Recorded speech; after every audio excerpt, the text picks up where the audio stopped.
পশ্চিমবঙ্গের যে খুব একটা শান্তিতে বসে থাকার জায়গা নেই, অশান্তির জায়গা তৈরি হয়েছে, ভয়ের জায়গা তৈরি হয়েছে, আতঙ্কের জায়গা তৈরি হয়েছে। সেক্ষেত্রে গোয়েন্দারা কি করতে পারে? গোয়েন্দাদের তরফ থেকে কি ভাবা হচ্ছে এই মুহূর্তে নিরাপত্তা কড়াকড়ি করার জন্য? আসবো তোমার কাছে, কিন্তু তার আগে রাজ্য পুলিশের তরফ থেকে কি জানানো হয়েছিল?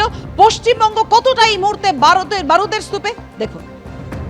এরা এই স্লিপার সেল, তার উদ্দেশ্য ছিল ভারতবর্ষে নাশকতামূলক কাজকর্মে উদ্বুদ্ধ করা স্থানীয় যুবকদের, এবং যাতে তারা এই সংগঠনে যোগ দেয়। শিলিগুড়ির সঙ্গে যে যোগসূত্র চিকেন স্নেক, সেই অংশটিকে তাদের নাশকতামূলক কাজকর্মের সক্রিয় এবং নেপথ্যে থেকে দুভাবেই, স্লিপার সেলের মাধ্যমে এবং গোপনে অস্ত্র সংগ্রহের মাধ্যমে ভারত বিরোধী কার্যকলাপে আরো বেশি সক্রিয় হয়ে ওঠা। It is very clear from these arrests and the way these modules were being set up that they had been, targeting. They had been set up with a specific ideology of causing disruption in the country, causing terrorist activities. Specific, what we obtained in the input was a specific target of Siliguri corridor, which was mentioned over there. অর্থাৎ পুলিশের তরফে জানানো হয়েছিল সন্ত্রাসবাদী কাজকর্ম করা এবং শিলিগুড়িকে target করা, অর্থাৎ চিকেন স্নেকই তাদের টার্গেট ছিল। যে প্রশ্ন তোমার কাছে ছিল অতনু ইতিমধ্যেই, যে গোয়েন্দাদের তরফ থেকে এখন কি ভাবা হচ্ছে, কি পরিকল্পনা তাদের নিরাপত্তার স্বার্থে? দেখো, গোয়েন্দাদের তরফ থেকে এখন একটাই জিনিস বলা হচ্ছে যে এখন কেন্দ্রের দোষ না রাজ্যের দোষ এইটা দেখার সময় নয়।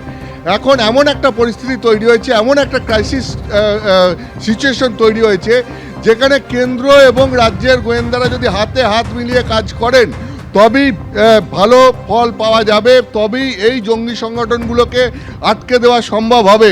সেখানে বিএসএফ বলো, তুমি রাজ্য পুলিশ বলো, রাজ্যের এসটিএফ বলো, কেন্দ্রীয় গোয়েন্দা বাহিনী বলো, বা যে সমস্ত রাজ্য এবং কেন্দ্রের যে গোয়েন্দা সংস্থাগুলো রয়েছে, তারা যদি নিজেদের মধ্যে তথ্য বিনিময় করে হাতে হাত মিলিয়ে কাজ করতে পারে তবেই একটা সুরাহা মিলবে বলে গোয়েন্দারা মনে করছেন, এবং এটা কেন্দ্রীয় গোয়েন্দা বাহিনীর গোয়েন্দারাও মনে করছেন, রাজ্যের যারা এসটিএফে বা ইন্টেলিজেন্সে কাজ করেন তারাও মনে করছেন যে এখন এই পরিস্থিতিতে এই সীমান্ত এলাকায় এখানে কেন্দ্র এবং রাজ্যের গোয়েন্দাদের হাতে হাত মিলিয়ে কাজ করা উচিত।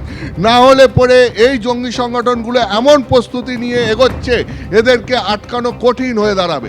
ধন্যবাদ তোমায়।